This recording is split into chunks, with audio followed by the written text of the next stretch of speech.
ಕಾದಂಬರಿ ನನಗೆ ರಾಷ್ಟ್ರೀಕರಣ ಕೊಟ್ಟಿದ್ದು ಓದಕ್ಕೆ. ನಾನು ಓದಿದ್ಮೇಲೆ ಏನು ಯಾರು ಇದ್ರ ಬಗ್ಗೆ ಮಾತಾಡ್ತಾ ಇರಲ್ಲ. ಮತ್ತೆ ಇನ್ನೊಬ್ಬರು ಮಾತಾಡಿದ್ರೆ ಸ್ವಲ್ಪ ಕಾದಂಬರಿಕಾರರು ಯಾಕೆ ಇದ್ರ ಬಗ್ಗೆ ಉತ್ಸಾಹ ಇಲ್ಲ ಅಂತ ನನಗೆ ಅನ್ನಿಸ್ತು. ಆಮೇಲೆ ನನ್ನೊಂದು ಪುಸ್ತಕದ ಪ್ರಕಾಶನಕ್ಕೆ ಸಂಬಂಧಪಟ್ಟ ಹಾಗೆ ರಾಧಾಕೃಷ್ಣ ಅವರನ್ನ ಭೇಟಿ ಮಾಡಿಸಿದಾಗ ನಾನೊಂದು ಸಣ್ಣ ನೋಟ್ ಬರೆದಿದ್ದೆ ರಾಜಶೇಖರ್ ಅವರಿಗೆ. ಅವ್ರು ಎಷ್ಟು ಉದಾಸೀನ ಮನುಷ್ಯ ಅಂದ್ರೆ ಆ ನೋಟ್ ಕೂಡ ನೋಡ್ತಿರ್ಲಿಲ್ಲ ಅವರು. ಸರಿ, ಆಮೇಲೆ ಹೇಳಿದೆ, ನೀವು ಈ ಥರ ಮಾಡಬಾರ್ದು, ಕ್ರಿಯೇಟಿವ್ ರೈಟರು, ಅವನಿಗೆ ಅವನ ವರ್ಕ್ ಬಗ್ಗೆ ಕಾನ್ಫಿಡೆನ್ಸು ಮತ್ತು ಒಂದು ಸಣ್ಣ ವ್ಯಾಮೋಹ ಇರಬೇಕು ಅಂತೇಳಿ ಹೇಳಿದೆ. ಆಮೇಲೆ ಹಾಗೆ ಚರ್ಚೆ ಬೆಳೀತಾ ಇತ್ತು ಕಾದಂಬರಿ ಬಗ್ಗೆ. ಆಮೇಲೆ ನಾನು ಕೆಲವರಿಗೆ ಹೇಳಿದೆ, ಕೆಲವರು ಕಳಿಸ್ಕೊಡಿ ಅಂತೇಳಿ ಹೇಳಿದೆ. ಅವರಿಂದ ಏನು ಫಲಶ್ರುತಿ ಬಂತು ಅಂತ ನನಗೆ ಗೊತ್ತಿಲ್ಲ. ಅದು ನನಗೆ ಉತ್ಸಾಹ ಆಯಿತು. ಆಮೇಲೆ ಇದಕ್ಕಿದಂಗೆ ಒಂದು 2 ತಿಂಗಳಿಂದ ಫೋನ್ ಮಾಡಿ, ಈಗ ಒಂದು ಸಂವಾದವನ್ನು ನಾವು ಇದರಲ್ಲಿ ಈ ಹಾಲ್ನಲ್ಲಿ ಏರ್ಪಡಿಸ್ತಾ ಇದ್ದೀವಿ, ನೀವು ಬರಬೇಕು ಮತ್ತು ಇನ್ನೂ ಕೆಲವು ಸ್ನೇಹಿತರು ಬರಬೇಕು ಅಂತ ಹೇಳ್ತಾರೆ. ಸರಿ ಸರ್, ಬರ್ತೀನಿ, ನನಗೇನು ತೊಂದರೆ ಇಲ್ಲ, ಉತ್ಸಾಹದಿಂದ ಬರ್ತೀನಿ. ಆಮೇಲೆ ಕೆಲವು ದಿನಗಳ ಹಿಂದೆ ವಿಶ್ವೇಶ್ವರ ಬಂದಿದ್ದಾರ ಪ್ರತಿಯೊಂದು ಇನ್ನೊಂದನ್ನು ಕೊಟ್ಟರು. ಯಾಕಂದರೆ ನಾನು ಎಲ್ಲರ ಪುಸ್ತಕ ಬಂದರೆ ಸಾಮಾನ್ಯವಾಗಿ ಅದನ್ನು ಸರ್ಕ್ಯುಲೇಷನ್ ಕೊಟ್ಬಿಡ್ತೀನಿ, ನಾನು ಇಟ್ಕೊಳ್ಳೋದು. ಹಿಂಗೆ ರಾಜಶೇಖರ್ ಅವರ ಕಾದಂಬರಿನೂ ಬೇರೆ ಬೇರೆ ಸ್ನೇಹಿತರ ಹತ್ರ ಎಲ್ಲೋ ಓದ್ತಾ ಇರ್ತಾರೆ. ಅವರೇನಾದ್ರು ಓದೋರು ರೆಸ್ಪಾಂಡ್ ಮಾಡೋದಿಲ್ಲ ಮತ್ತು ನಮಗೆ ಬಂದು ಹೇಳೋಲ್ಲ. ಲೇಖಕರಿಗಂತೂ ತಿಳಿಸೋದೇ ಇಲ್ಲ. ಅದರಿಂದ ಅದೊಂಥರ ಮೌನ ಪ್ರವಾಹದಲ್ಲಿ ಅದರ ಪಾಡಿಗೆ ಹೋಗ್ತಾ ಇರುತ್ತೆ. ಇರಲಿ, ನನಗೆ ಕಾದಂಬರಿ ಮತ್ತೆ ಓದ್ತೆ. ಈಗ ಮಾತಾಡ್ಬೇಕಲ್ಲ, ರಾಜಶೇಖರ್ ಹತ್ರ ಖಾಸಗಿಯಾಗಿ ಬೆನ್ನು ತಟ್ಟೋದು. ಆದರೆ ನಾವೇ 4 ಜನರಿಗೆ, 4 ಓದುಗರಿಗೆ ಮತ್ತು 4 ಜನ ಸಹಲೇಖಕರ ಜೊತೆ ಮಾತನಾಡೋ ಜವಾಬ್ದಾರಿ ಇದೆಯಲ್ಲ, ಆ ದೃಷ್ಟಿಯಿಂದ ನನಗೆ ಓದಿದ ಮೇಲೆ ನನಗೆ ನಾನು ಯಾವ ರೀತಿ ಮಾತಾಡಬೇಕು ಅನ್ನೋದ್ರ ಬಗ್ಗೆನೇ ಸ್ಪಷ್ಟನೆ ಬರಲಿಲ್ಲ. ಅದು ಯಾವುದಕ್ಕೆ ಬರಲಿಲ್ಲ ಅಂತಂದ್ರೆ, ಒಂದು ಅದು ನನ್ನ ಗ್ರಹಿಕೆಯ ಮಿತಿ ಮತ್ತು ಇನ್ನೊಂದು ಕೃತಿಯ ಸ್ವರೂಪ. ಆಮೇಲೆ ಇನ್ನೊಂದು ಏನಂತಂದರೆ, ಇವತ್ತು ಇರ್ತಕ್ಕಂಥ ಒಂದು ಸಾಂಸ್ಕೃತಿಕ ಅಥವಾ ಸಾಹಿತ್ಯಿಕ ವಾತಾವರಣ ಏನಿದೆ, ಕೆಲವರು ಬರೆದ ಕೃತಿಯನ್ನು ಹೈಪ್ ಮಾಡೋದು, ಇನ್ನು ಕೆಲವರು ಬರೆದ ಕೃತಿಯನ್ನು ಪೂರ್ತಿ ಇಗ್ನೋರ್ ಮಾಡ್ತಕ್ಕಂಥದ್ದು. ಇದರಿಂದಾಗಿ ಲೇಖಕನೇ ತನ್ನ ಕೃತಿಯ ಬಗ್ಗೆ ತಾನೇ ಪ್ರಚಾರ ಮಾಡಿಕೊಳ್ಳಬೇಕಾದಂಥ ಒಂದು ಅನಿವಾರ್ಯತೆ ಮತ್ತೊಂದು ಅಸಹ್ಯಕರವಾದಂಥ ವಾತಾವರಣದಲ್ಲಿ ನಾವಿದ್ದೀವಿ. ಆಮೇಲೆ ಇನ್ನೊಂದೇನು ಅಂತಂದರೆ, ಒಂದು ಪುಸ್ತಕವನ್ನು ನೀವು 2-3 ಮಾದರಿಯಲ್ಲೇ ಬರೀಬೋದು. ಒಂದು ಕಥೆಯನ್ನೇ ಆಗಲಿ, ಕಾದಂಬರಿನೇ ಆಗಲಿ, ಅಥವಾ ಪ್ರಬಂಧವನ್ನೇ ಆಗಲಿ. ಒಂದು ಸಿದ್ಧ ಮಾದರಿ ಅಂತ ಇರುತ್ತೆ. ಅಂದರೆ ಆ ಕಾಲದ ಓದುಗರು, ಆ ಕಾಲದ ವಿಮರ್ಶಕರು ಮತ್ತು ಆ ಕಾಲದ ಸಾಂಸ್ಕೃತಿಕ ವಾತಾವರಣ ಒಂದು ಮಾದರಿಯನ್ನು ಹೊಂದಿರುತ್ತೆ. ಆ ಮಾದರಿಯಲ್ಲಿ ಬರೆಯಬಹುದು. ಇಲ್ಲೇ ಹೋದರೆ ಲೇಖಕನೇ ಸ್ವಲ್ಪ ಸರ್ವಿಸ್ ಆಗಿದ್ದ ಅವನೇ ಒಂದು ಮಾದರಿ ಡೆವಲಪ್ ಮಾಡ್ಕೊಂಡಿರ್ತಾನೆ, ಆ ಮಾದರಿಯನ್ನೇ ಬರೀತಾ ಹೋಗ್ಬೋದು. ಆಮೇಲೆ ಮಾಧ್ಯಮದವರು ಕೂಡ ಇರ್ತಾರಲ್ಲ, ಮಾಧ್ಯಮದವರು ಕೂಡ ಅವರು ಒಂದು ಮಾದರಿಯನ್ನು ಡೆವಲಪ್ ಮಾಡ್ತಾರೆ. ಇಷ್ಟು ಪದಗಳಲ್ಲಿ ಇರಬೇಕು, ಈ ರೀತಿ ಇರಬೇಕು ಅಂತ. ಯಾವ್ದಾದ್ರು ಒಂದು 3 ಮಾದರಿಗಳಲ್ಲಿ ನೀವು ಒಂದು ಸಿಕ್ಕಾಕೊಂಡು ಬರೆದುಬಿಟ್ರೆ ನಿಮ್ಮ ಕೃತಿನೇ ಯಾರಾದರೂ ಓದ್ತಾರೆ, ಅದ್ರ ಬಗ್ಗೆ ಚರ್ಚೆ ಎಲ್ಲ ಆಗುತ್ತೆ. ಅದಕ್ಕಿಂತ ಒಂದು ಸ್ವಲ್ಪ ಭಿನ್ನವಾಗಿ ಬರೆದ್ರೆ ನಿಮ್ಗೆ ಅದು ಮುಂದಕ್ಕೆ ಹೋಗೋದೇ ಇಲ್ಲ ಪುಸ್ತಕ, unless you have got some godfather or mentor. ಆ ಕಾರಣದಿಂದ ಈ ಕೃತಿ ಹಿನ್ನೆಲೆಯಲ್ಲಿ ಉಳ್ಕೋಬೇಕಾಯ್ತು ಅಂತ ಅನ್ಸುತ್ತೆ. ಆದರೆ ಒಂದು ಕೃತಿ ಯಾವತ್ತೂ ಹಿನ್ನೆಲೆ ಅದರಲ್ಲಿ ಸತ್ವ ಇದ್ದರೆ ಒಂದು ಕೃತಿ ಆಗಲಿ, ಒಬ್ಬ ಲೇಖಕ ಆಗಲಿ ಹಿನ್ನೆಲೆಗೆ ಹೋಗ್ಲಿಕ್ಕೆ ಸಾಧ್ಯ ಇಲ್ಲ. ಅದು ಯಾರಾದರೂ ಯಾವತ್ತಾರು ಓದ್ತಾರೆ, ಅದು ಮುನ್ನೆಲೆಗೆ ಬರುತ್ತೆ. ಅದೇ ರೀತಿ ಒಂದು ಕೃತಿ ಚೆನ್ನಾಗಿದೆ ಹೋದರೆ ನೀವು ಎಷ್ಟೇ ಹೈಪ್ ಮಾಡಿದ್ರು, ನೀವು ಸಾಮಾನ್ಯವಾಗಿ ಗಮನಿಸ್ಬೋದು. ಒಂದು ಕೃತಿ ಬಂದಾಗ ಈಗಿನ ಕಾಲದಲ್ಲಿ ಏನಾಗುತ್ತೆ ಅಂದರೆ 2-3 ತಿಂಗಳು ವಿಪರೀತ ಹೈಪ್ ಇರುತ್ತೆ ಅದಕ್ಕೆ, ಆಮೇಲೆ ಅದನ್ನು ಯಾರು ಗಮನಿಸೋದೇ ಇಲ್ಲ. ಆದರೆ ಒಂದು ಸತ್ವ ಇದ್ದರೆ 6 ತಿಂಗಳ ನಂತರ, 1 ವರ್ಷದ ನಂತರ, 2 ವರ್ಷದ ನಂತರ ಆ ಕೃತಿ ಬೆಳಕಿಗೆ ಬರುತ್ತೆ ಮತ್ತು ಚರ್ಚೆಗೆ ಕಾರಣ ಆಗುತ್ತೆ. ವರ್ಜಿನಿಯಾ ವುಲ್ಫ್ ಅಂತಕ್ಕಂಥ ಒಬ್ಬ ಪ್ರಸಿದ್ಧ ಲೇಖಕಿ ಹೇಳುವಾಗ, ನಿನಗೆ ಅದೃಷ್ಟ ಇದ್ದರೆ ಯಾವತ್ತಾರು ಒಂದಲ್ಲ ಒಂದು ದಿವಸದಲ್ಲಿ ಒಂದು ಲೈಬ್ರರಿಯಲ್ಲಿ ನಿನ್ನ ಪುಸ್ತಕವನ್ನು ಒಬ್ಬ ಓದುಗ ಓದಿ ನಿನ್ನನ್ನು ಮತ್ತೆ ಪುನರ್ಜೀವನ ಕೊಡ್ತಾನೆ, ಹೆದರ್ಕೋಬೇಡ ಅಂತ ಹೇಳಿ ಹೇಳ್ತಾರೆ. ನಮ್ಮ ವಾತಾವರಣ ಇನ್ನೂ ಅಷ್ಟು ಕೆಟ್ಟಿಲ್ಲ ಅನ್ನೋದಕ್ಕೆ ಇವತ್ತಿನ ಸಂಖ್ಯೆನೇ ಉದಾಹರಣೆ. ಆಮೇಲೆ ಈ ರೀತಿಯ ಒಂದು ಪ್ರಯೋಗಶೀಲ ಕೃತಿಯನ್ನು ಮಾಡಿದಾಗ ಲೇಖಕನಿಗೆ ಸ್ವಲ್ಪ ಜವಾಬ್ದಾರಿ ಇರುತ್ತೆ. ಅವನಿಗೆ ಅದ್ರ ಬಗ್ಗೆ ವಿಶ್ವಾಸ ಇರಬೇಕು. ಅವನಿಗೆ ಅದ್ರ ಬಗ್ಗೆ ವಿಶ್ವಾಸ ಇರಬೇಕು. ಅದರಿಂದ ಅದರ ಬೆನ್ನ ಹಿಂದೆ ಅವನು ಅದು ಹೋಗ್ಬೇಕು ಅಂತ ನಾನು ಹೇಳಲ್ಲ. ಒಂದು ಕೃತಿಯ ಸ್ವರೂಪ ಮತ್ತು ಅಂತಸತ್ವದ ಬಗ್ಗೆ ಅಂತಿಮವಾದಂಥ ತೀರ್ಮಾನ ಅಂತಕ್ಕಂಥದ್ದು ಯಾವುದೇ ಇಲ್ಲ. ನಾನು ಇದುವರೆಗೆ 11 ಕಾದಂಬರಿಗಳನ್ನ ಬರೆದಿದ್ದೇನೆ, ಸುಮಾರು 200 ಕಥೆಗಳಷ್ಟು ಬರೆದಿದ್ದೇನೆ. ಇವತ್ತು ನಾನು ಕೂಡ ಒಂದು ಕಥೆ ಅಂದ್ರೆ ಏನೋ, ಒಂದು ಕಾದಂಬರಿ ಏನು ಅಂದ್ರೆ ಸರಿಯಾದ ವ್ಯಾಖ್ಯಾನವನ್ನು ಕೊಡೋಕ್ಕೆ ಬರಲ್ಲ. ನನ್ನ ಕಥೆಯನ್ನು ಸಮರ್ಥಿಸ್ಕೊಳ್ಳೋಕ್ಕೂ ಬರಲ್ಲ, ಇನ್ನೊಬ್ಬರು ವಿರೋಧಿಸ್ಕೊಳ್ಳೋಕ್ಕೂ ನನಗೆ ಬರಲ್ಲ. ಅದು ತುಂಬಾ ತಡವಾಗಿ ಆಗುತ್ತೆ. ಅದಲ್ಲದೆ ರಾಜಶೇಖರ್ ಅವರು ಇನ್ನೊಂದೇನು ಅಂತಂದ್ರೆ, ಅವರೊಂದು ಪ್ರಭಾವಿ ಪತ್ರಿಕೆಯ ಪುರವಣಿಯ ಸಂಪಾದಕರು. ಅವರದನ್ನು ಮನಸ್ಸು ಮಾಡಿದ್ರೆ ಪುಷ್ ಮಾಡಬಹುದಾಗಿತ್ತು ಪುಸ್ತಕವನ್ನು. ಬೇರೆ ಪುರವಣಿಯ ಸಂಪಾದಕರು ಯಾವ ರೀತಿ ಕೆಲಸ ಮಾಡ್ತಾರೆ ಅಂತ ನೋಡಿದ್ದೀವಿ. ಯಾರ ಹೆಸರು ಬೇಡ, ಅವ್ರು ಬರಕ್ಕೆ ಮುಂಚೆನೆ ಅವ್ರ ಕೃತಿಗಳ ಬಗ್ಗೆ ಪ್ರಚಾರ ಇರುತ್ತೆ. ಅದರಿಂದ ತಾನೇ ಒಂದು ಜವಾಬ್ದಾರಿ ಮತ್ತು ವಿಸ್ತಾರವಾದ ಪ್ರಸಾರವುಳ್ಳ ಒಂದು ಪತ್ರಿಕೆಯ ಪುರವಣಿಕೆಯ ಮುಖ್ಯಸ್ಥರಾಗಿ ನೋಡ್ಕೊಳ್ತಕ್ಕಂಥ ಕೂಡ ರಾಜಶೇಖರ್ ತನ್ನ ಕೃತಿಯನ್ನ ಪ್ರಚಾರ ಮಾಡಿಕೊಳ್ಳಿಲ್ಲ ಮತ್ತು ಮುನ್ನಡೆ ತರಲಿಲ್ಲ ಅಂತಕ್ಕಂಥದ್ದು ನಮಗೆ ಅವರ ಬಗ್ಗೆ ಅಪಾರವಾದ ಗೌರವವನ್ನು ತರುತ್ತೆ. ಆ ಸಂವೇದನೆಗಾಗಿ, ಆ ವಿಚಾರಣೆಗಾಗಿ ನಾನು ನಿಮ್ಮೆಲ್ಲರ ಪರವಾಗಿ ಅವರನ್ನ ಅಭಿನಂದಿಸುತ್ತೇನೆ. ಇತರ ಪುರವಣಿ ಸಂಪಾದಕರು ಕೂಡ ಅನುಸರಿಸಿದ್ರೆ ಚೆನ್ನಾಗಿರುತ್ತೆ ಅಂತ ನಾವು 40-50 ವರ್ಷದಿಂದ ಬೆಂಗಳೂರಿನಲ್ಲೇ ಇದ್ದು ನಾನಾ ರೀತಿಯ ಪುರವಣಿಯ ಸಂಪಾದಕರುಗಳನ್ನ ನೋಡಿದ್ವಿ. ಪುರವಣಿ ಸಂಪಾದಕರಿದ್ದಾಗ ಕೆಲವರು ಅಡಿಗರು ಕುವೆಂಪುಗಿಂತೂ ಜಾಸ್ತಿ ಅಂತ ಹೇಳ್ತಿದ್ರು ಪುರವಣಿ ಸಂಪಾದಕರು. ಆಮೇಲೆ ಅವರೆಲ್ಲ ಇವತ್ತು ಯಾರೋ ಹೆಸರು ಬಗ್ಗೆ, ಅವ್ರ ಕೃತಿ ಬಗ್ಗೆ ಮಾತಾಡಲ್ಲ. GS ಸದಾಶಿವ ಅಂತೂ ಒಬ್ಬರಿದ್ರು, ನೀವು ಕೇಳಿರ್ತೀರಿ. ಅವ್ರು ಎಷ್ಟು ಒಳ್ಳೆಯ ಕಥೆಗಾರರು. ಪ್ರಜಾವಾಣಿ, ಕನ್ನಡಪ್ರಭ, ಮೈಸೂರು ಎಲ್ಲದರಲ್ಲೂ ಇದ್ರು. ಯಾವುದು ತನ್ನ ಬಗ್ಗೆ ತನ್ನ ಪ್ರಚಾರವನ್ನು ಮಾಡ್ಕೊಳ್ತಿರಲಿಲ್ಲ. ಅದೇ ರೀತಿ ಉದಯವಾಣಿಯಲ್ಲಿದ್ದಂಥ ಈಶ್ವರಯ್ಯ, ನಂಜೇಗೌಡ ದೊಡ್ಡ ದೊಡ್ಡ ಸ್ಕಾಲರ್ಸ್ ಆ ಪತ್ರಿಕೆಯನ್ನು ಅವರು ಉಪಯೋಗಿಸ್ಕೊಳ್ತಾ ಇರಲಿಲ್ಲ. ರಾಜಶೇಖರ್ ಕೂಡ ಆ ಪರಂಪರೆಗೆ ಸೇರಿದ್ರು. ಅದಕ್ಕೆ ಹೆಮ್ಮೆ ಪಡಬೇಕು ಅಂತ. ಆಮೇಲೆ ನಾವು ಯಾವುದನ್ನ ಒಂದು ಪ್ರಯೋಗಶೀಲ ಕೃತಿ ಅಂತ ನಾವು ಪರಿಗಣಿಸ್ತೀವಿ, ಅದನ್ನ ಬರೆದಾಗ ಅದು ಹೊರಗಿನವ್ರ ಪ್ರಯೋಗವಾಗಿ ಕಾಣ್ತಾ ಇರ್ತದೆ, ಪರಿಮಾಣದಲ್ಲಿ ಪ್ರಯೋಗ ಅಲ್ಲ. ಅವನು ಆ ರೀತಿಯಲ್ಲಿ ಬರೆಯೋದು ಅನಿವಾರ್ಯ ಆದ್ರಿಂದ ಅವನನ್ನು ಬರೀತಾನೆ ಹೊರತು ಪ್ರಯೋಗ ಮಾಡಬೇಕು ಅಂತ ಕುತೂಹಲಕ್ಕೆ ಅಥವಾ ಕುಚೇಷ್ಟೆಗೆ, ಕುಚೋದ್ಯಕ್ಕೆ ಯಾರೋ ಬರೆಯೋದಿಲ್ಲ. ಯಾವುದನ್ನ ಪ್ರಯೋಗ ಅಂತ ಹೇಳ್ತೀನಿ ಅದು ಅವನಿಗೆ ಅನಿವಾರ್ಯ ಆಗಿರುತ್ತೆ. ಕೆಲವು ಕೇಳ್ತಾರೆ, ನಿಮಗೆ ಕಾದಂಬರಿಯ ಅವಾಗ ಮೊದಲನೇದು 3rd ಪರ್ಸನ್ ಅಲ್ಲಿ ಬರೆದಿದ್ರಿ, ಈಗ 1st ಪರ್ಸನ್ ಅಲ್ಲಿ ಬರೀತೀರಿ. ಆ ಥೀಮ್ಗೆ ಅನ್ವಯ ಆಯಿತು, ಅದಕ್ಕೋಸ್ಕರ ನಾನು ಬರೆದೆ ಅಂತ ನಾನು ಹೇಳ್ತೀನಿ. ಅದರಿಂದ ಪ್ರಯೋಗಶೀಲತೆ ಇದನ್ನ ಯಾಕೆ ಬಿಟ್ಕೋಬೇಕು? ಪ್ರಯೋಗಶೀಲತೆ ಓದಲಿಲ್ಲ, ಬರೆಹಗಾರನಿಗೆ ಅನಿವಾರ್ಯವಾದ್ರಿಂದ ಅವನು ಆ ಸ್ವರೂಪದಲ್ಲಿ ಅದನ್ನು ಬರೆದಿರ್ತಾನೆ. ಆ ಅನಿವಾರ್ಯತೆಯನ್ನ ನಾವು ಮನ್ನಿಸಬೇಕು. ಸುಮ್ಮನೆ ಅದು ಪ್ರಯೋಗಶೀಲ ಅಂತ ಬ್ರ್ಯಾಂಡ್ ಮಾಡಿ ಅದನ್ನ ಪ್ರಯೋಗಶೀಲ ಅಂತ ಹೇಳುವಾಗಲೇ ಒಂದು ರೀತಿಯ ಗುಮಾನ ಇರುತ್ತೆ. ಇದು ಪ್ರಯೋಗವಾಗಿದೆ, ಅದು ಸಕ್ಸಸ್ ಆಗಿಲ್ಲ ಅಂತ ಬೇರೆ ರೀತಿಯಲ್ಲಿ ಹೇಳ್ತಕ್ಕಂಥ ಒಂದು ರೀತಿ ಇರುತ್ತೆ. ಹಾಗಲ್ಲ, ಪ್ರಯೋಗಶೀಲತೆ ಅನಿವಾರ್ಯವಾದ್ರಿಂದ ಅವನು ಮಾಡಿದ್ದಾನೆ. ರಾಜಶೇಖರ್ಗೆ ಈ ಕೃತಿಯನ್ನ ಈ ರೀತಿಯಲ್ಲಿ ಬರೆಯೋದು ಅಥವಾ ಕೇಳುವುದು ಅಥವಾ ಕೇಳಿಸಿಕೊಳ್ಳುವುದು ಅನಿವಾರ್ಯ ಆದ್ರಿಂದ ಅವ್ರ ರೀತಿ ಬರೆದಿದ್ದಾರೆ.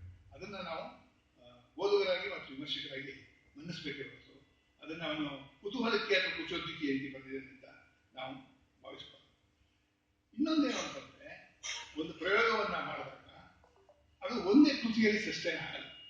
ಅದು ರಾಜಶೇಖರ ವಿಷಯಕ್ಕಲ್ಲ, ನೀವು ಯಾವುದೇ ವಿಷಯಕ್ಕೆ ನೀವು ತಗೊಂಡು ಅಡಿಗರು ಭೂಮಿಗೀತ ಬರೆದಾಗ ಭೂಮಿಗೀತವನ್ನ ನೀವು ಇವತ್ತು ಓದಿ, ಅವ್ರ ಮುಂದೆ ಉಪಮಂಡುಕ, ಶ್ರೀರಾಮನ ದಿವಸ, ವರ್ತಮಾನ ಅದೆಲ್ಲ ಬರೆದೇ ಹೋಗಿದ್ರೆ ಭೂಮಿಗೀತಕ್ಕೆ ಏನಂತ ಬೇರೆ ಬರ್ತಿರಲಿಲ್ಲ. ಭೂಮಿಗೀತ ಕೂಡ ಒಂದು ಪ್ರಯೋಗ. ಅದೇ ರೀತಿ ಕುವೆಂಪು ಮನೆಗಳಲ್ಲಿ ಮದುಮಗಳು ಅನ್ನೋ ಬರೆಯೋದ್ರ ಮೂಲಕ ಕಾನೂನು ಹೆಗ್ಗಳಿಕೆಯಿಂದ ಮತ್ತು ಬೇರೆ ರೀತಿಯಲ್ಲಿ ಹೆಚ್ಚಿದರು. ಬೇಂದ್ರೆಯವರ ಕೊನೆಯ ಕಾಲದ ಕಾವ್ಯಗಳು ಬೇರೆ ರೀತಿ ಇರುತ್ತೆ. ಆಮೇಲೆ ಕಾದಂಬರಿ ಕ್ಷೇತ್ರಕ್ಕೆ ಬಂದರೆ ಪ್ರಸಿದ್ಧರಾದಂಥ ಕಾರಂತರು ಅವರ ನಾನಾ ರೀತಿಯ ಪ್ರಯೋಗಗಳನ್ನ ಮಾಡಿದರು. ಪ್ರಾರಂಭದ 4-5 ವರ್ಷಗಳಲ್ಲೇ ಅವರು ಸರಸಮ್ಮನ ಸಮಾಧಿ, ಚೋಮನ ಗುಡಿ, ಮರಳಿ ಮಣ್ಣಿಗೆ, ಬೆಟ್ಟದೀವ ಅಳಿದ ಮೇಲೆ ಈ 4-5 ಭಿನ್ನ ಭಿನ್ನ ರೀತಿಯ ಪ್ರಯೋಗಗಳನ್ನು ಮಾಡಿದ್ರು. ಸೊ ಈ ಪ್ರಯೋಗಗಳನ್ನ ಮಾಡಿದಂಥ ಒಂದು ದೊಡ್ಡ ಜವಾಬ್ದಾರಿ ಏನಂದ್ರೆ, ಅವರನ್ನ ಓವರ್ ಪೀರಿಯಡ್ ಸಸ್ಟೈನ್ ಮಾಡ್ತಾರೆ. ನನಗೆ ಇವತ್ತು ಬಂದು ಪ್ರಯೋಗ ಮಾಡಿ 2 ವರ್ಷದ ನಂತರ ಇನ್ನೊಂದು ಪ್ರಯೋಗ ಮಾಡಿ ಅಂತ ನಾನು ಹೇಳಲ್ಲ. ಕೆಲವರು ಒಂದು ಪ್ರಯೋಗ ಮಾಡಿ ನಿಲ್ಲಿಸ್ಬಿಡ್ತಾರೆ. ನಮ್ಮ ದೇವ ಮಾದೇವ ಅಂತವರು ಈಗ ಕೂತಿದ್ರು, ಕುಸುಮಾಲ ಬರೆದ್ರು, ಅಲ್ಲಿ ಸ್ಟಾಪ್ ಮಾಡ್ಬಿಟ್ರು. ಆದ್ರೆ ಅವರನ್ನ ಸಸ್ಟೈನ್ ಮಾಡಿದ್ರೆ ಒಂದು ಹೊಸ ಫಾರ್ಮ್ ಎಸ್ಟಾಬ್ಲಿಷ್ ಆಗ್ತಿತ್ತು. ಆದ್ರೆ ಆ ಪ್ರಯೋಗಶೀಲ ಮಾಡೋದ್ರ ಮೇಲೆ ಅದೊಂದು ಜವಾಬ್ದಾರಿ ಇರುತ್ತೆ. ಅದನ್ನ ಆ ರಾಜಶೇಖರ ಜವಾಬ್ದಾರಿಯನ್ನು ಒಪ್ಕೋಬೇಕು. ಮುಂದೆ ಕೂಡ ಇದೇ ರೀತಿ ಪ್ರಯೋಗಶೀಲ ಕೃತಿಯನ್ನು ಬರೀಬೇಕು. ಇಲ್ಲೇ ಒಂದನ್ನೇ ಬರೆದ್ರೆ ಅದಕ್ಕೇನು ಬೆಲೆ.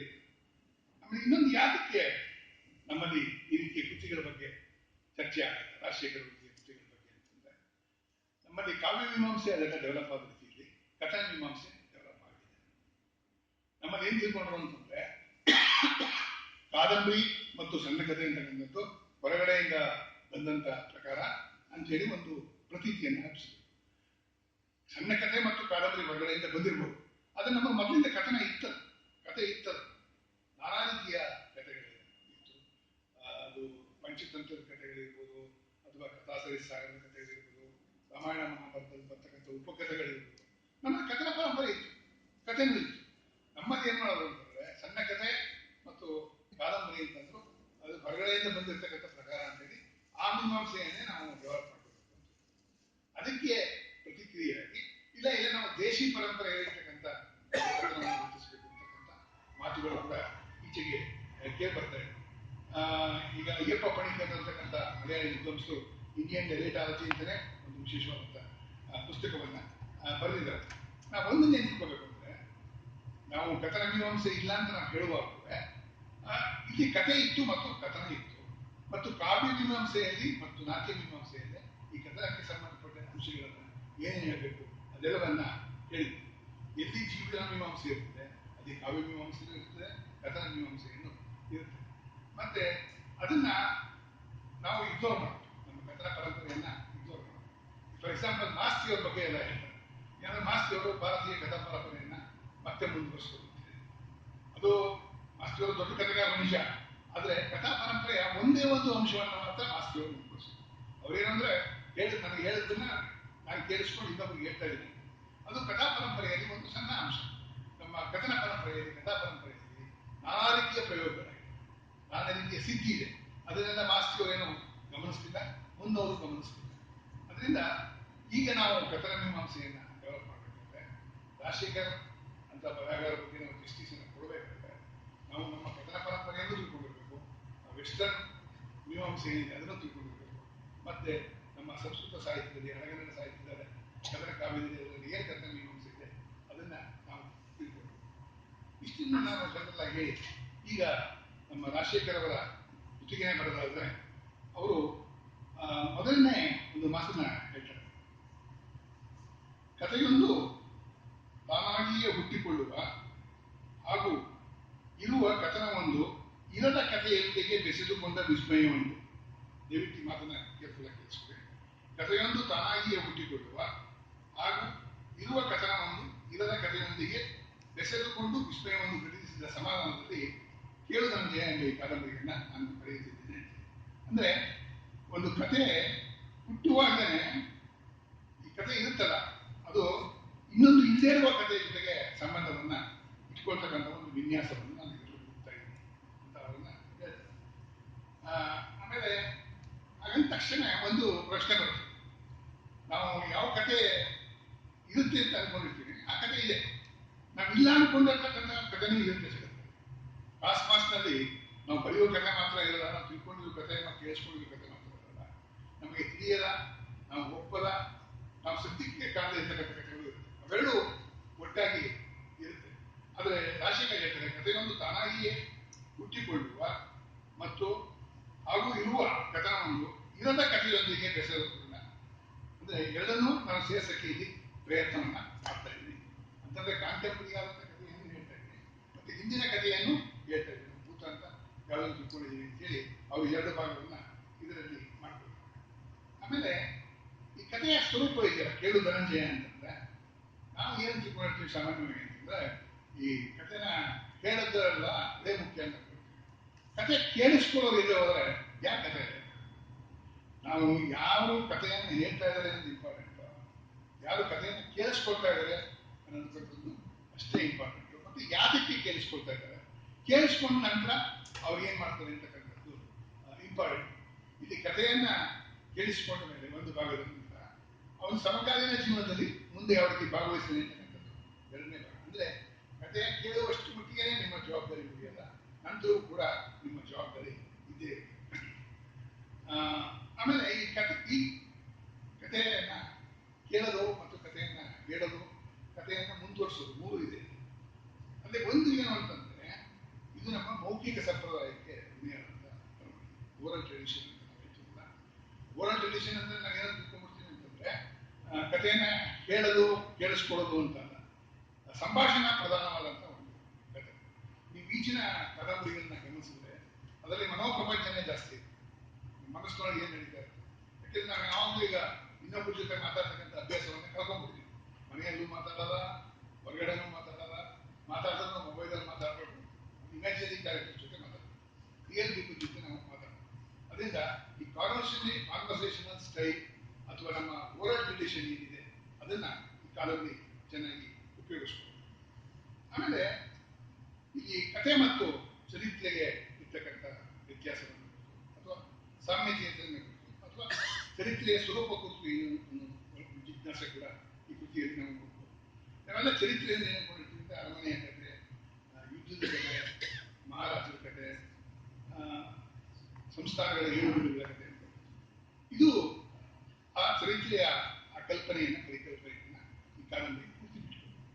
ಚರಿತ್ರೆ ಕಾದಂಬರಿ ಅಂತಂದ್ರೆ, ಕಥೆ ಅಂದ್ರೆ, ಸಾಹಿತ್ಯ ಅಂದ್ರೆ, ಜೀವನ ಅಂದ್ರೆ ಸಾಧಾರಣ ಸಂಸಾರಗಳ, ಸಾಧಾರಣ ಜನರ ಅವರ ಬದುಕನ್ನು ಯಾವ ರೀತಿ ಕಟ್ಕೊಳ್ತಾರೆ, ಯಾವ ರೀತಿ ವಿಸ್ತರಿಸ್ಕೊಳ್ತಾರೆ, ಯಾವ ರೀತಿ ತೊಂದರೆಯನ್ನ ಅನುಭವಿಸ್ತಾರೆ, ಅದೇ ನಿಜವಾದ ಇತಿಹಾಸ ಮತ್ತು ಅದೇ ನಿಜವಾದ ಸಾಹಿತ್ಯ ಅಂತ ಕೂಡ ಈ ಕಾದಂಬರಿ ಹೇಳುತ್ತೆ. ಮತ್ತು ಇಲ್ಲಿ ಇನ್ನೊಂದು ಏನಂತಂದ್ರೆ, ಇಲ್ಲಿ ಒಂದು ಆವರ್ತನ ಸ್ವರೂಪ ಇದೆ. ಬದುಕು ನೇರವಾಗಿ ಮೇಲ್ಮುಖವಾಗಿ ಚಲಿಸುತ್ತೆ ಅಂತ ಸೈಕ್ಲಿಕ. ಇಲ್ಲಿ ಯಾರದೋ ಕಥೆಯನ್ನ ಹೇಳ್ತೀನಿ ಅಂತ ಹೋಗಿ ಯಾರದೋ ಕಥೆಯನ್ನು ಹುಡುಕಿ ಅಂತ ಹೇಳಿದ್ರೆ ಅದು ಕೊನೆಗೆ ಏನಾಗುತ್ತೆ, ನಿಮ್ಮ ಕಥೆಗೆ ಕನೆಕ್ಟ್ ಆಗುತ್ತೆ. ಅದು ಚಕ್ರ ಪೂರ್ತಿ ಹೊಡೆದು ಕೊನೆಗೆ ಅದು ನಿಮ್ಮ ಸುತ್ತಕ್ಕೆ ಬಂದಿರುತ್ತೆ ಅಥವಾ ನಿಮ್ಮ ಹತ್ತಿರಕ್ಕೆ ಅಂದು ಬಂದಿರುತ್ತೆ. ನಮ್ಮಲ್ಲಿ ನಾವು ಚರಿತ್ರೆಯ ಕಲ್ಪನೆಯನ್ನ ಬದಲಾಯಿಸಬೇಕು. ಯಾವ ರೀತಿ ಅಂದ್ರೆ ಇವಾಗ ನಾವು ಬೇರೆ ರೀತಿಯಲ್ಲಿ ಚರಿತ್ರೆಯನ್ನ ಕಥೆಯನ್ನು ನೋಡ್ತಾ ಇದ್ದೀವಿ, ಹಾಗೆ ನೋಡುವ ಅವಶ್ಯಕತೆ ಇಲ್ಲ ಅನ್ನೋದು. ಆಮೇಲೆ ಇನ್ನೊಂದು, ನಮ್ಮಲ್ಲಿ ಹೆಳವರು ಅಂತ ಇರ್ತಾರೆ, ಕೇಳಿರ್ಬೋದು. ಆ ಹೆಳವರು ಫ್ಯಾಮಿಲಿ ಹಿಸ್ಟ್ರಿಯನ್ನ ಹೇಳೋದ್ರಲ್ಲಿ ಸ್ಪೆಷಲಿಸ್ಟ್ ಆಗಿತ್ತು. ಆ ಹೆಳವರು ಹೇಳ್ತಕ್ಕಂಥದ್ದೇ ಹಳ್ಳಿಗಳಲ್ಲಿ ಅಧಿಕೃತ ಚರಿತ್ರೆ ಆಗಿರ್ತಿತ್ತು. ಅವರಿಗೆ 4 ತಲೆಮಾರುಗಳ ಕಥೆಗಳು ಗೊತ್ತಿತ್ತು. ಅವರು ರಾಜಮಹಾರಾಜರ ಕಥೆಯನ್ನು ಯಾವತ್ತೂ ಹೇಳ್ತಿರ್ಲಿಲ್ಲ. ಪ್ರತಿಯೊಂದು ಕುಟುಂಬದ ಕಥೆಯನ್ನ ಅವರು ಹೇಳ್ತಾ ಇದ್ರು. ಈಗ ಆಧುನಿಕ ಸಂಸ್ಕೃತಿ ಬಂದ ಮೇಲೆ, ಮೌಖಿಕ ಸಂಪ್ರದಾಯ ಬಂದ ಮೇಲೆ ಕೆಲವರು ಜನಾಂಗವೇ ಒಂಥರ ಇಳಿಮುಖ ಆಗ್ತಾ ಇದೆ, ನಾಶ ಆಗ್ತಾ ಇದೆ. ಆ ಸಂಪ್ರದಾಯನೂ ಅದು ಹೋಗ್ತಾ ಇದೆ. ಆಮೇಲೆ ಚರಿತ್ರೆಗೂ ಮತ್ತು ಕಾದಂಬರಿಗೂ ಇರ್ತಕ್ಕಂಥ ಒಂದು ಸ್ವರೂಪ ಏನು, ಸಂಬಂಧ ಏನು ಅಂತ ಕೂಡ ಲಾಶೇಖರ್ ಅವರು ಮತ್ತೆ ಈ ಕಾದಂಬರಿಯಲ್ಲಿ ಯೋಚನೆ ಮಾಡಿದ್ದಾರೆ. ಅವರಂತ ಹೇಳ್ತಾರೆ, ಮಗು ಇದು ಯಾರೋ ಕರಾರವಾಗಿ ಬರೆದಿಟ್ಟ ಇತಿಹಾಸವಲ್ಲ, ದಾಖಲಿಸುವ ಯತ್ನ ಮಾಡಿದ್ದಾರಾದರೂ ಅದು ಪರಿಪೂರ್ಣವಲ್ಲ. ಸಿಕ್ಕ ನೋಡಿ, ದಾಖಲಿಸುವ ಇಷ್ಟೇ ಡಾಕ್ಯುಮೆಂಟ್ ಆಗಿದ್ದು ನಾವು ನಿಜ ಅನ್ಕೋತೀವಿ, ಅಲ್ಲ, ಅದು ನಿಜ ಅಲ್ಲ. ಅಲ್ಲದೆ ಸಿಕ್ಕ ತಾಳೆಗಳಲ್ಲಿ ಎಲ್ಲವೂ ದೊರೆಯಲಿದೆ. ನನಗೆ ಸಿಕ್ಕ ಮಾಹಿತಿಯಲ್ಲಿ ಈ ಕುಟುಂಬದ ಅನೇಕ ಹೆಸರುಗಳೇನಿದ್ದು ಅಲ್ಲಿ ಅವರು ಯಾರ್ಯಾರು ಎಂದು ನನಗೆ ಗೊತ್ತಾಗ್ತಾ ಇರಲಿಲ್ಲ. ಅಲ್ಲದೆ ಆ ಕುಟುಂಬದ ಇತರರು ಏನು ಮಾಡುತ್ತಿದ್ದರು, ಹೀಗೆ ಹಿಸ್ಟ್ರಿ ಬಗ್ಗೆ ಒಂದು ಹೊಸ ಅಪ್ರೋಚ್ ಅನ್ನ ಅವರು ಕೊಡ್ತಾ ಹೋಗ್ತಾರೆ. ಇಲ್ಲಿ ಕತೆ ಹೇಳೋನೊಬ್ಬ ಇದ್ದಾನೆ, ಕತೆ ಕೇಳಿಸ್ಕೊಳ್ಳೋನೊಬ್ಬ ಇದ್ದಾನೆ, ಕತೆ ಮುಂದುವರಿಯುತ್ತೆ. ಆದರೆ ಅದೆಲ್ಲರೂ ಹಿಂದಿರುಗಡೆ ಇರೋದು ರಾಜಶೇಖರ್. ಆ ಥರ ಅದನ್ನು ನಾವು ಮರಿಬಾರ್ದು. ಅವರೇ ಅದನ್ನು ಪೂರ್ತಿ ನಿರ್ವಹಿಸ್ತಾರೆ. ಬೇರೆ ಬೇರೆ ಪಾತ್ರಗಳನ್ನ ಬೇರೆ ನಿರ್ವಹಿಸ್ತಾರೆ ಮತ್ತು ಆ ಪಾತ್ರಗಳನ್ನು ನಿರ್ವಹಿಸ್ತಾ ಇಲ್ಲ ಅನ್ನೋ ರೀತಿಯಲ್ಲಿ ತೋರ್ಸಕ್ಕೆ ಪ್ರಯತ್ನವನ್ನು ಮಾಡ್ತಾರೆ. ಆದರೆ ಕೆಲವು ಪದಗಳಲ್ಲಿ ಕೆಲವು ಕಡೆ ಎಚ್ಚರ ಹೋಗ್ಬೋದು. ಒಂದ್ ಕಡೆ ಬರೀತಾರೆ, ಮಾನವೀಯ ಗೋತ್ರದ ಅಂದರೆ ಮನುವಿನ ಗೋತ್ರದ ಹಾರಿತಿ ಪುತ್ರ ಮಯೂರ ಶರ್ಮ ವೈದಿಕ ಬ್ರಾಹ್ಮಣ. ಆತನಿಗೆ ಉನ್ನತ ವಿದ್ಯಾಭ್ಯಾಸ ಮಾಡುವ ಆಸೆ, ಒಂಥರ ಮಾಸ್ಟರ್ ಡಿಗ್ರಿ ಓದುವ ಬಯಕೆ ಅಂತ ಹೇಳ್ತಾರೆ. ಒಂಥರ ಮಾಸ್ಟರ್ ಡಿಗ್ರಿ ಓದುವ ಬಯಕೆ ಅನ್ನೋದು ಅದು ರಾಜಶೇಖರ್ ಸೇರಿಸಿರ್ತಕ್ಕಂಥದ್ದು. ಆ ಪಾತ್ರ ಆಡ್ತಕ್ಕಂಥ ಮಾತಲ್ಲ ಅಥವಾ ಅದರಲ್ಲಿ ಆ ಥರ ಇಂಟರ್ವೆನ್ಷನ್ ಕೂಡ ನಮಗೆ ಕಂಡು ಬರುತ್ತೆ. ಆಮೇಲೆ ಇಲ್ಲಿ 2 ಭಾಗಗಳಿದೆ. ಮೊದಲನೇ ಭಾಗ ಹಿನ್ನೆಲೆಯನ್ನ ಅಥವಾ ಇತಿಹಾಸವನ್ನು ಕಟ್ಟಿಕೊಡ್ತಕ್ಕಂಥದ್ದು ಅಥವಾ ನಿರೂಪಿಸ್ತಕ್ಕಂಥದ್ದು. ಆ ಭಾಗ ಈ ಕಾದಂಬರಿಯ ಅತ್ಯುತ್ತಮವಾದ ಭಾಗ. ಅಲ್ಲಿ ತುಂಬ ಪ್ರಾಮಾಣಿಕವಾಗಿದೆ ಮತ್ತು ಭಾಷೆಗಳ ಉದ್ದೀಪಕವಾಗಿದೆ ಮತ್ತು ಚರಿತ್ರೆ ಮತ್ತು ಕುಟುಂಬಕ್ಕೆ ಇರ್ತಕ್ಕಂಥ ಸಂಬಂಧವನ್ನು ಮತ್ತು ಮನುಷ್ಯ ಸಂಬಂಧದ ಬೇರೆ ಬೇರೆ ಸ್ವರೂಪವನ್ನು ಅದು ಶೋಧಿಸುತ್ತೆ. ಆದರೆ ಅದು ಅತ್ಯುತ್ತಮವಾದ ಭಾಗ ಅಂತ ಹೇಳಿ ಅಂತ. ಅದರಲ್ಲೂ ಕೂಡ ಪುಟ 67 ಅದರಲ್ಲಿ ನೋಡಿದ್ರೆ ಸ್ವಲ್ಪ ಇನ್ಫಾರ್ಮೇಶನ್ ಜಾಸ್ತಿ ಇದೆ. ಕಾದಂಬರಿ ಇನ್ನೊಂದು ವೈಶಿಷ್ಟ್ಯ ಏನಂದ್ರೆ ನಿಮಗೆ ಸಿಗ್ತಕ್ಕಂಥ ವಿಪುಲವಾದಂತಹ ಪಾತ್ರಗಳು, ವಿಪುಲವಾದ ಮನೋಧರ್ಮಗಳು, ಅವರ ದೃಷ್ಟಿಕೋನ, ಅವರ ಮನೋಧರ್ಮ, ಅದೆಲ್ಲವೂ ಇಲ್ಲಿ ಒಂದು ಬೇರೆ ಬೇರೆ ರೀತಿಯಲ್ಲಿ ಪಾಳಿಕೆಯನ್ನು ನಡೆಸಲ್ಲ. ಆ ರೀತಿ ನಾವು ಬೆಳೆಯೋದನ್ನು ನಾವು ಹೇಳ್ಬೋದು.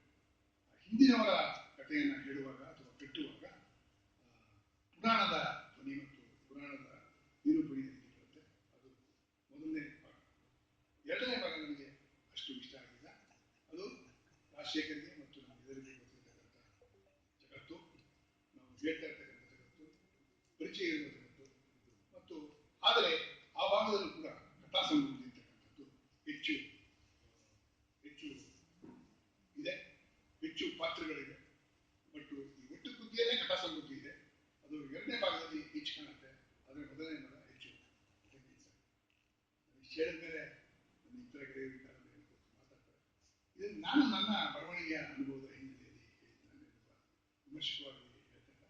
ನಾನು ಕಥೆ ಕಾದಂಬರಿಯನ್ನು ಬರೆದು ನಾನಾ ರೀತಿಯ ಪ್ರಯೋಗಗಳನ್ನು ಮಾಡೋದ್ರ ಹಿನ್ನೆಲೆಯಲ್ಲಿ ಕೆಲವು ಸ್ವೀಕಾರ ಆಗಿದೆ, ಕೆಲವು ಸ್ವೀಕಾರ ಆಗಿಲ್ಲ, ಕೆಲವು ಪೂರ್ತಿ ಇಷ್ಟವಾಗಿದೆ ಅಂತ ಹೇಳಿಲ್ಲ. ರಾಜಶೇಖರ್ ಅವರು ನಾನು ಒಂದು ಮಾತನ್ನು ಹೇಳಿದ್ರೆ, ನೀವು ಯಾರ ಮಾತನ್ನು ಕೇಳಬೇಡಿ, ನಿಮ್ಮ ಪ್ರಯೋಗಶೀಲತೆಯನ್ನು ನೀವು ಸಸ್ಟೈನ್ ಮಾಡಿಕೊಡಿ.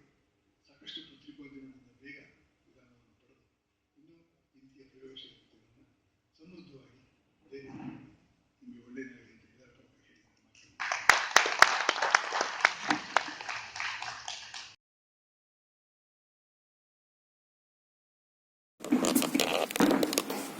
ಸ್ನೇಹಿತರಾದ ಚಿಂತಾಮಣಿಯವರು ಎತ್ತಿದ ಒಂದು ಪ್ರಶ್ನೆ, ನಮ್ಮ ಪ್ರಯೋಗಗಳನ್ನೇ ಮಾಡ್ಕೊಳ್ಳಬಹುದ ಕಥೆಯನ್ನು ಹೇಳಬೇಕಾದ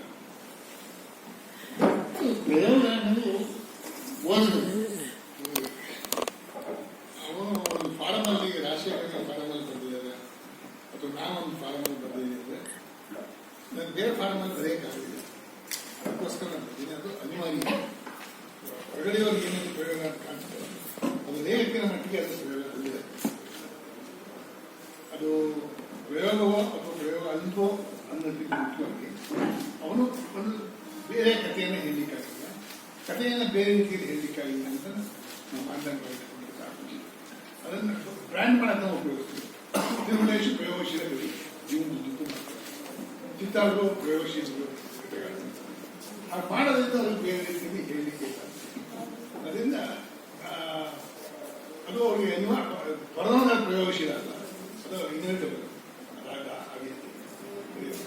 ಸೊ ಆ ಪ್ರಯೋಗಶೀಲ ಪರ್ವನ ನಾವು ಯಾವ ರೀತಿ ಉಪಯೋಗಿಸಬೇಕು ಅನ್ನೋದ್ರ ಬಗ್ಗೆ ಅದನ್ನು ಮತ್ತೆ ಯೋಚಿಸಬೇಕು ಅಂತ ಚಿಂತಾಮಣಿವರೆಗೂ ಮತ್ತು ಅವ್ರ ಮೂಲಕ ಬೇರೆ ಸ್ನೇಹಿತರು ಕೇಳ್ಬೋದು. ಮಾಡಬೇಕು ಅಂತ ಬರ್ತಿದ್ದಲ್ವೇ ಅದು ರೈತ ಹೋದಂಗೆನೆ ಪ್ರಯೋಗ ಆಗ್ತದೆ.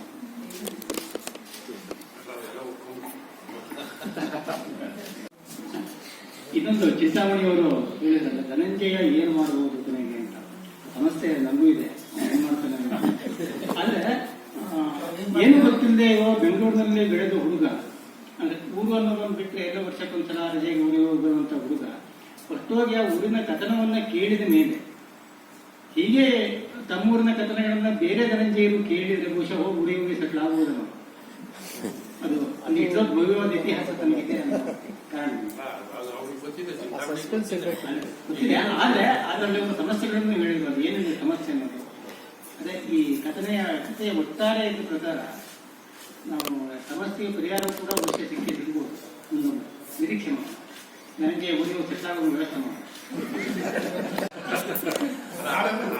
ಕೇಳೋ ಜನ ಮೇಲೆ ಅದೇನೆ ಅದನ್ನೇ ಟ್ರೀಟ್ ಮಾಡಿ ಇಟ್ಕೊಡು. ಒಂದು ಕಥೆಗೆ ನಿಮಿತ್ತ ಆಗುತ್ತೆ.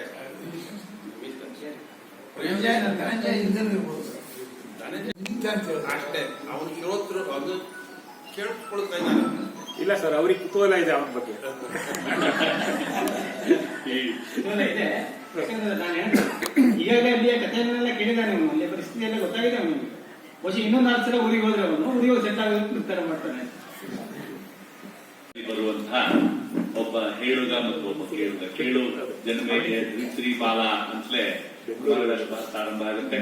ಮತ್ತು ಕೃಷ್ಣ ಇಡೀ ಭಗವದ್ಗೀತೆಯನ್ನು ಬೋಧಿಸೋದೇ ಧನಂಜಯನಿಗೆ. ಹಾಗಾಗಿ ಈ ಕೇಳುವವರು ಇರುವವರಿಗೆ ಕಥೆಗಳು ಇರ್ತವೆ, ಕಥೆಗಳು ಹುಟ್ಟುತ್ತವೆ.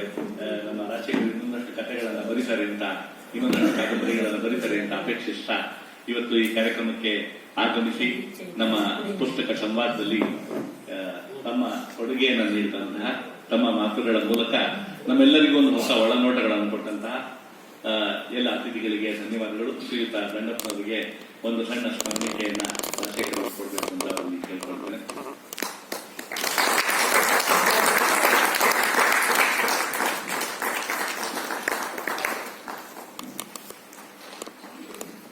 ಶ್ರೀಯುತ ಸತ್ಯನಾರಾಯಣ ಅವರು ಈ ಕಥೆಯನ್ನು ಮೊದಲ ದಿವಸ ಬಹಳ ಪ್ರೀತಿಯಿಂದ ನೀವು ಎಲ್ಲರಿಗೂ ಓದಿಸಬೇಕು, ಇದರ ಕಥೆಗಳನ್ನು ಜನ ಓದಬೇಕು ಅಂತ ಆಸಕ್ತಿಯಿಂದ ಹೇಳಿದಂಥವ್ರು.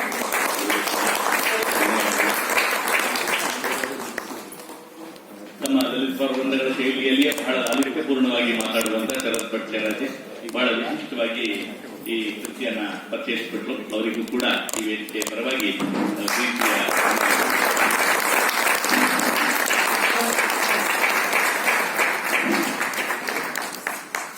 ಈಗ ಮುಂದಿನ ಕಾರ್ಯಕ್ರಮ ಈ ಅತಿಥಿಗಳು ವೇದಿಕೆಯನ್ನು ನಿರ್ಗಮಿಸಿದ ನಂತರ ಗಮನಿಸಿದ್ರು.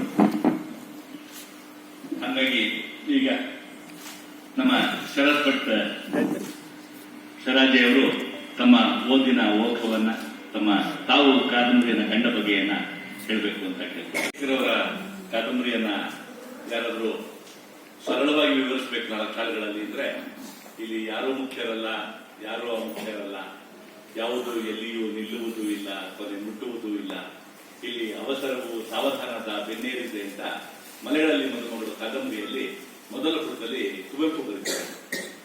ಅದನ್ನು ಯಥಾವತ್ತಾಗಿ ತಂದು ಈ ಕಾದಂಬರಿಗೆ ವಿವರಿಸಬೇಕು 4 ಸಾಲಲ್ಲಿ ಅಂದ್ರೆ ವಿವರಿಸಬಹುದೋ ಇಲ್ಲ. ತುಂಬಾ ದೊಡ್ಡ ಕ್ಯಾನ್ವಾಸ್ ನಲ್ಲಿ ಬರೀಬಹುದಾದಂತ 4 ಶತಮಾನಗಳ ಕಥೆಯನ್ನ ಇವರು ಪತ್ರಿಕಾ ಸಂಪಾದಕರಾಗಿರೋ ಕಾರಣದಿಂದಲೋ ಏನೋ 500 ಪದಗಳ 700 ಪದಗಳ ಸ್ಥಿತಿಯಲ್ಲೇ ಬರೀತಾ 150-200 ಪುಟಗಳಿಗೆ ಕಾದಂಬರಿಯನ್ನ ಮುಗಿಸ್ಬಿಟ್ಟಿದ್ದಾರೆ. ಆದ್ರೆ ಎಲ್ಲಿಯೂ ಜೊಳ್ಳುಗಳನ್ನ ಉಳಿಸಿಲ್ಲ. ಇಡೀ ಕಾದಂಬರಿಗೆ ತುಂಬಾ ಕಾಳುಗಳೇ ಉಳಿದಿವೆ. ನಮ್ಮ ದಂಡಪ್ಪನವರು ಕೂಡ ಬಹಳ ಪ್ರೀತಿಯಿಂದ ಅದನ್ನ ಓದಿದ್ದಾರೆ. ಅವರ ಅಭಿಪ್ರಾಯಗಳನ್ನ ಈ ಸಭೆಯ ಸಭಾಮುಖದಲ್ಲಿ ಪ್ರಸ್ತುತಪಡಿಸಬೇಕು ಅಂತ ಅವರು ಕೇಳ್ಕೊಳ್ತಾರೆ. 2019 ಸುಮಾರಿಗೆ ಇಗ್ಗಪ್ಪಣ್ಣನ ವಿಗ್ರಹಾನ್ವೇಷಣೆ ಅನ್ನುವ ಮತ್ತೊಂದು ಕಥಾಸಂಕಲನವನ್ನ ಪ್ರಕಾಶನ ಮಾಡಿದ್ರು. ಆ ಪ್ರಕಾಶನ ಮಾಡಿದ್ದು ಅವರ ಬರಹದ ಪ್ರಭಾವ ಎಷ್ಟಿತ್ತು ಅಂತಂದ್ರೆ, ಅವರ ಹೆಸರು ಹಾಕಿ ಇದರ ರಾಜಶೇಖರ್ ಜೋಗಿನ್ ಮನೆಯವರು ಇಗ್ಗಪ್ಪಣ್ಣನ ವಿಗ್ರಹಾನ್ವೇಷಣೆ ಕಥಾಸಂಕಲನವನ್ನ ಪ್ರಕಟ ಮಾಡ್ತಾ ಇದ್ದೀವಿ ಅಂತ ಹಾಕಿದ ದಿವಸ ನಮ್ಮ ಗೆಳೆಯ ಪ್ರಶಾಂತ್ ಭಟ್ಟನ ಓದಿದ ಇವ್ರದ್ದು ಒಂದು ಬಿಂಗಿ ಅಂತ ಒಂದು ಕಥಾಸಂಕಲನ ಇದೆ. ಅದ್ರ ಕಥೆಗಳು ತುಂಬಾ ತಾಜಾ ತಂದಿದ್ದು ಕೂಡಿದೆ, ತುಂಬಾ ಅದ್ಭುತವಾದ ಕಥೆಗಳಿದೆ. ಆ ಪುಸ್ತಕ ಇದ್ರೆ ನಾನು ಕಳಿಸಿ, ನನ್ನ ಹತ್ರ ಇದ್ದ ಪುಸ್ತಕ ತಗೊಂಡೋದ್ರು ಅಂತ ಹೇಳಿದ್ರು. ರಾಜಶೇಖರ್ ಅವರು ತಲೆ ಕೆಡಿಸ್ಕೊಂಡು, ಹೌದು 20 ವರ್ಷದಿಂದ ಬರೆದಿದ್ದೆ ನಾನು, ನನ್ನ ಹತ್ರ ಒಂದೇ ಒಂದು ಪ್ರತಿ ಇದೆ ಎಂದರು. ಆ ಕಥೆಯನ್ನು ನಾವು ಮರುಮುದ್ರಣ ಮಾಡಿದ್ವಿ. ರಾಜಶೇಖರ್ ಅವರಿಗೆ ಸಂಗೀತ ಬಹಳ ಇಷ್ಟ, ಯಕ್ಷಗಾನ ಬಹಳ ಪ್ರೀತಿಯ ವಿಷಯ. ನಾಡಿನ ಜಲಪತ್ರಕರ್ತರಲ್ಲಿ ಪ್ರಧಾನವಾಗಿ ಗುರುತಿಸಬಲ್ಲಂತಹ ಪ್ರಕೃತಿ ಪ್ರಿಯ ಜಲಪತ್ರಕರ್ತರಾಗಿ ರಾಜಶೇಖರ್ ಅವರು ಪರಿಚಿತರು. ಇಷ್ಟೆಲ್ಲದರ ಮಧ್ಯೆ ಬರಹದ ಪ್ರೀತಿಯನ್ನು ಉಳಿಸಿಕೊಂಡಿದ್ದಾರೆ. ಈ ಕೇಳು ಧನಂಜಯ ಕಾದಂಬರಿಯ ಪೂರ್ವ ಭಾಗವನ್ನು ಬರೀತೀನಿ ಅಂತ 1 ವರ್ಷದ ಹಿಂದೆ ಹೇಳಿದ್ದಾರೆ. ಪ್ರಾಯಶಃ ಪ್ರಾರಂಭ ಮಾಡಿರ್ಬೋದು. ಈ ಕೃತಿಯನ್ನ ರಚಿಸುವ ಆರಂಭದ ದಿನಗಳ ಅಥವಾ ಕೃತಿಯನ್ನ ರಚಿಸಿದ ಹಿನ್ನೆಲೆಯನ್ನ ಕುಳಿತು 2 ಮಾತುಗಳನ್ನ ಅವರು ಆಡಬಹುದು. ಆಡಿದ ನಂತರ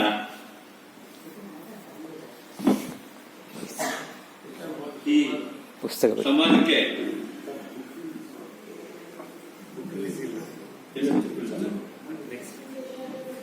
ಈ ಕಾದಂಬರಿಯನ್ನ ಅದರ ಶೈಶವದಲ್ಲೇ ಪ್ರಾಯಶಃ ಗರ್ಭಸ್ಥವಾಗಿದ್ದಾಗಲೇ ಅದರ ಕರಡನ್ನ ಓದಿದ ಪ್ರಮುಖರಲ್ಲಿ ಚಿಂತಾಮಣಿ ಕೊಡ್ಲೇಕೆರೆ ಅವರು ಪ್ರಮುಖರು. ಕೆಲವರು ಅದನ್ನ ಆರಂಭದ ದಿನಗಳಲ್ಲೇ ಅದನ್ನ ಓದಿ ನೋಟ್ ಮಾಡ್ಕೊಂಡಿದ್ರು. ಅದ್ರ ಬಗ್ಗೆ ಕೆಲವು ಅಭಿಪ್ರಾಯಗಳನ್ನ ಆವಾಗಲೇ ಹೇಳಿದ್ರು. ಆ ರೀತಿ ಈ ಕಾದಂಬರಿಯನ್ನ ಓದಿರುವಂತಹ, ಕಾದಂಬರಿಯನ್ನ ಓದಬಯಸುವಂತಹವರು, ಈ ಓದುಗರು ತಮ್ಮ ಅಭಿಪ್ರಾಯಗಳನ್ನು ಹೇಳ್ಬೋದು. ಚಿಂತಾಮಣಿ ಕೊಡ್ಲಿಕ್ಕೆ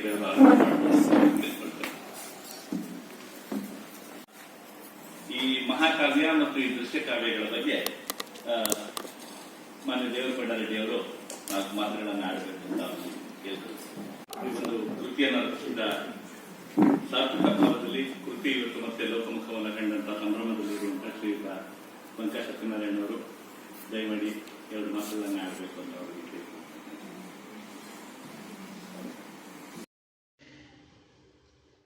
ವಿಶಾಲಾಕ್ಷಿ ಶರ್ಮಾ ಅವರ ರಚನೆಯ ಒಂದು ಪರಿಸರ ಗೀತೆಯೊಂದಿಗೆ.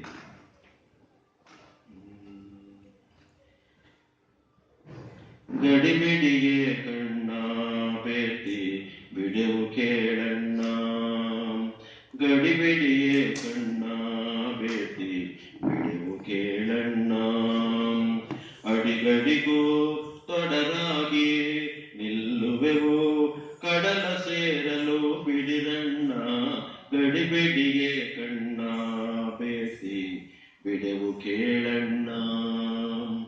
ಪಶ್ಚಿಮ ಘಟ್ಟದಲ್ಲಿ ಹರಿಯುತ್ತ ಹನಿಸುವ ಸೊಬಗಣ್ಣ, ಪಶ್ಚಿಮ ಘಟ್ಟದಲ್ಲಿ ಹರಿಯುತ್ತ ಹನಿಸುವ ಸೊಬಗಣ್ಣ, ಜೀವ ವೈವಿಧ್ಯ ಸಸ್ಯ ಪ್ರಭೇದ ವಿಸ್ಮಯ ನೋಡಣ್ಣ, ವಿಸ್ಮಯ ನೋಡಣ್ಣ, ಗಡಿಬಿಡಿಗೆ ಕಣ್ಣ ಬೇಟಿ ಬಿಡೆವು ಕೇಳಣ್ಣ.